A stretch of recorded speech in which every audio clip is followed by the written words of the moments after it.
वास्तविकता क्या है उसकी बात नहीं करते। और हमारे बहुत सारे श्रोता भी हैं जो हमसे जुड़ना चाहते होंगे, हम उनको अपना नंबर बता देते हैं। हमारा नंबर है 0522 230 1644 और दूसरा नंबर है 408 20 20। जो भी श्रोता आज जुड़ना चाहते हैं इस कार्यक्रम से, वो हमें फ़ोन करें और अपने सुझाव या अपनी बात यहाँ पर रख सकते हैं। जूही मैम, एक आपने कहा था यूएनओ के 4 अधिकार, तो वो 4 अधिकार क्या हैं हमारे श्रोताओं को बता दीजिए, क्योंकि बहुत सारे लोग नहीं जानते हैं शायद। Protection, survival, right to education और सबसे ज़्यादा राइट टू पार्टिसिपेशन, जो आप अभी कह रहे हैं कि लोग जुड़ें। क्योंकि जब तक बच्चों से बात करना बड़ा मुश्किल होता है और बच्चे बताते कम हैं। उनके सपने छोटे भी होते हैं और बड़े भी होते हैं, और अक्सर हमें वो सपने इरेलेवेंट लगते हैं जो हम एडल्ट्स हैं। जब तक हम बच्चों को बोलने नहीं देंगे, अभी हमने सेव द चिल्ड्रन के साथ मिलकर एक बेहतरीन बाल संसद का आयोजन किया था। अच्छा। उसमें माननीय मुख्यमंत्री, माननीय संसदीय कार्य मंत्री माननीय डिम्पल यादव, माता प्रसाद पांडे जी खुद थे जी। और जो लोग जुड़ रहे हैं, मैं आप सरप्राइज होंगे कि बच्चों ने बहुत ही बेबाक तरीके से अपनी बात रखी कि उन्हें अच्छा। क्या जरूरतें हैं, क्या चाहिए, कहाँ उन्हें कोई कमी लगती है। तो मौका देने पे वो राइट टू पार्टिसिपेशन बाकी सब राइटों को सुनिश्चित कर देगा। जी। यहाँ पर मैं आपसे ये भी जानना चाहूँगा कि अगर हम बच्चों से बात करते हैं तो अक्सर बच्चे कहते हैं कि मुझे तो डॉक्टर बनना है, या अक्सर बच्चा कहता है नहीं मुझे तो आगे चल के लॉयर बनना है।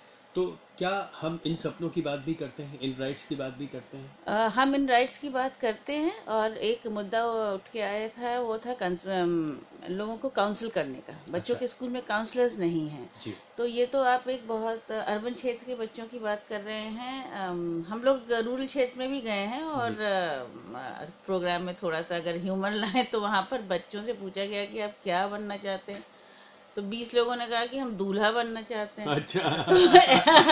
छोटे छोटे बच्चों की उम्मीदें। और एक जो उनके कॉन्सेप्ट में जुड़ा था, एक पावर कॉन्सेप्ट था कि कुछ तो था कि हम दरोगा बनना चाहते हैं। और 4-5 बच्चों ने ये भी कहा कि हम तो अब जो है बाहुबली बनना चाहते हैं। तो उसमें अलग अलग तरीके होते हैं। हमें शायद संवेदनशील तरीके से उनके कॉन्सेप्ट बदलने हैं, और स्कूल्स में शिक्षा का बोझ कम करके काउंसलिंग भी एक अहम हिस्सा बनना चाहिए। जी, शिक्षा का बोझ कम करके काउंसलिंग भी एक होना चाहिए। सुरजीत सर, आप क्या कहेंगे इस बारे में? क्या किस तरह से होना चाहिए, क्या हो रहा है? ये बहुत ही इम्पोर्टेंट और एक अहम मुद्दा है आज के डेट में, क्योंकि डे बाय डे जो लोड है बच्चों के ऊपर एजुकेशन का, वो बढ़ता जा रहा है। जी। माता पिता का उम्मीद बढ़ती है, सोसाइटी की उम्मीद उनके ऊपर बढ़ती है, और ये सब से उनके ऊपर प्रेशर बढ़ जाती है। जी। और उसके साथ में फिर पीयर प्रेशर भी रहता है। जी। कि मेरा साथ वाला तो फर्स्ट हो गया, ये सेकंड हो गया, मैं उतना मार्क्स नहीं ला पाया। एक तो ये सिचुएशन है। दूसरा है कि उसके ऊपर जो प्रेशर बन रही है, उस प्रेशर को वो किस तरह से इंटरनलाइज करके उसको एक्चुअलाइज कर सकता है, या उसको एक्चुअलाइज करने के लिए उसको कितनी सपोर्ट मिलती है, वो उसके अंदर जो प्रोसेस है उसको रिजॉल्व करने में हेल्प करता है। जी। प्रॉब्लम ये हो रही है कि देखिए, टीचर हम सबसे पहले माता पिता को मानते हैं क्योंकि वो घर में है। जी। और सेकंड जो स्कूल में टीचर है वो है। जी। अब इन दोनों के बीच में अगर वो बच्चा सफिशिएंट सपोर्ट नहीं पाता है, तब उसके अंदर वो एंजाइटी ग्रो करने लगता है। और वो एंजाइटी फिर उसको रिजल्ट करता है कि कुछ ऐसे स्टेप्स लेता है जो फिर society as a deviant behaviour उसको व्यू करने लगती है। बच्चा स्कूल से भागने लगता है, वो क्लासेस कट करने लगता है, पेरेंट्स को नहीं बताता है। तो शुरू में अगर ये चीज पेरेंट्स इसको रिकॉग्नाइज करते हैं और उसके साथ एक कम्युनिकेशन लाने की जरूरत है, एक डायलॉग में रखने की बहुत जरूरत है बच्चों को। कंटिन्यूअस डायलॉग में रखना है। देखिए, डायलॉग में रहने से ये होता है कि बच्चे को भी कॉन्फिडेंस मिलता है कि भाई ठीक है, मेरे साथ बात हो रही है, मैं अपने को एक्सप्रेस कर पा रहा हूँ। वो एक्सप्रेशन की जरूरत है। जी। तो डेफिनेटली ये एक बहुत बड़ा मुद्दा है, और आज के डेट में मुझे लगता है कि सेंसिटिव होने की आवश्यकता है। और जैसे मैम ने बताया कि काउंसलर्स की आवश्यकता है, they can play a very important role in this entire process. Ma'am, क्या काउंसलर्स के लिए कुछ हो रहा है? क्या काउंसलर्स होंगे आगे चल के? उस दिन बाल संसद में ये बात उठने के बाद माननीय मुख्यमंत्री जी ने ये बात कही कि उनको भी ये लगा कि काउंसलर्स स्कूल में होना बहुत ज़रूरी है। अभी तक हम लोग रोट लर्निंग में ही जा रहे हैं, और जहाँ तक हमारे पास जो डेटा उपलब्ध है उसमें आप ये देखें कि journal of child and family studies के अकॉर्डिंग बहुत हाई प्रतिशत पे बच्चे जो घर से भाग जाते हैं वो इसलिए कि पेरेंट प्रेशर इतना होता है परफॉर्मेंस का, कंपटीशन जाहिर है बढ़ गया है, और कुछ ही एक जिसको हमारा परसेप्शन होता है कि यही जॉब सही है, सोशल परसेप्शन ऑफ आइडेंटिटी के लिए, तो उस पे लोगों का कंसंट्रेशन हो गया, चाहे ये हो, चाहे डॉक्टर हो, चाहे एक अच्छे इंस्टीट्यूट से MBA हो। तो उसके लिए काउंसलिंग की जरूरत है। कोई जरूरी नहीं है कि वो बच्चा इस लाइन में जाए तभी वो अच्छा करेगा। जैसा सुरजीत जी ने कहा, हम लोग के समय में पढ़ाई होती थी, आप पढ़ रहे हैं और शायद क्लास 12 तक कोई ऐसी करियर प्लानिंग भी नहीं होती थी कि हमें ये बनना है और हम ये बनेंगे तभी सोसाइटी हमारी इज्जत करेगी। लेकिन आज हमारे पेरेंट्स डिसाइड कर देते हैं कि हम न बन पाए तो आपको ये बनना है और आपको यही बनना है। और टीचर्स सफिशिएंट है स्कूल में, मुझे लगता है जिम्मेदार गुरु किसी भी स्कूल में जिम्मेदार है, वो पूरी कोशिश करते हैं बच्चों को कि स्कूल में वो कोर्स पूरा हो जाए।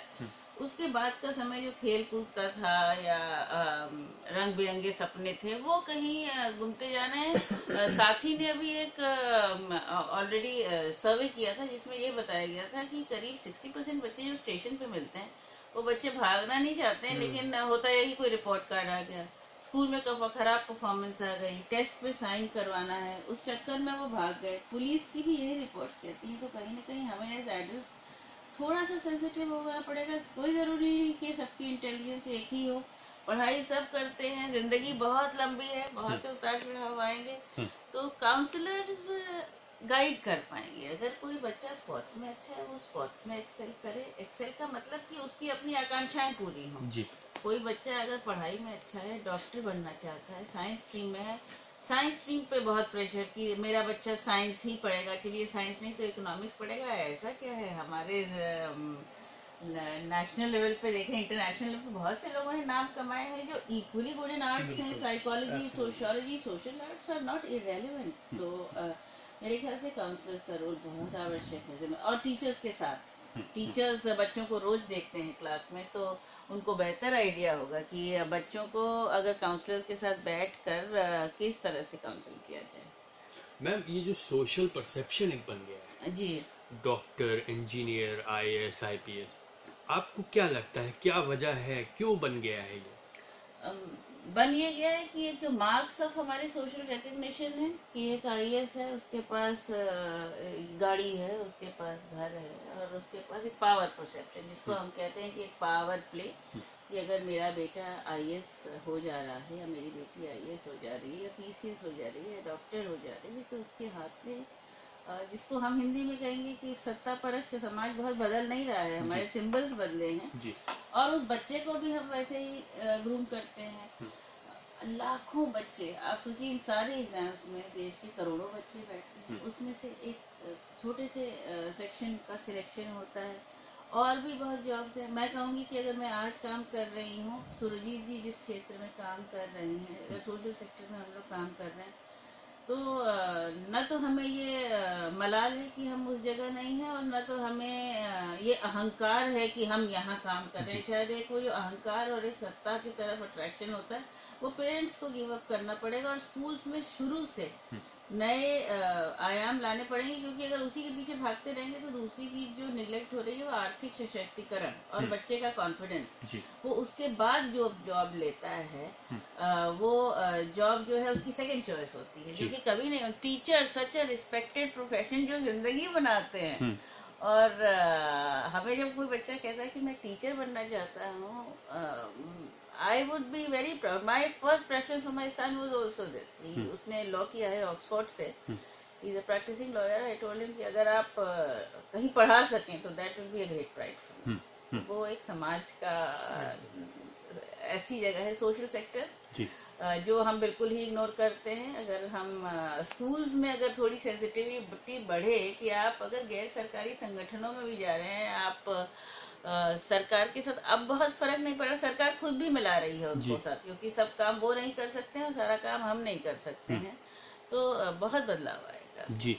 ये वैसे एक और बहुत बड़ा विषय है जो हम यहाँ पर चर्चा नहीं कर सकते कि गैर सरकारी संगठन और सरकार आज किस तरह एक साथ मिलकर काम कर रहे हैं, जो कुछ वर्ष पहले नहीं होता था। जी। सुरजीत सर, अभी जैसा मैम ने कहा कि सोशल परसेप्शन है और जिसकी वजह से लोग चाहते हैं हमारा बच्चा एक पावर प्ले में आ जाए,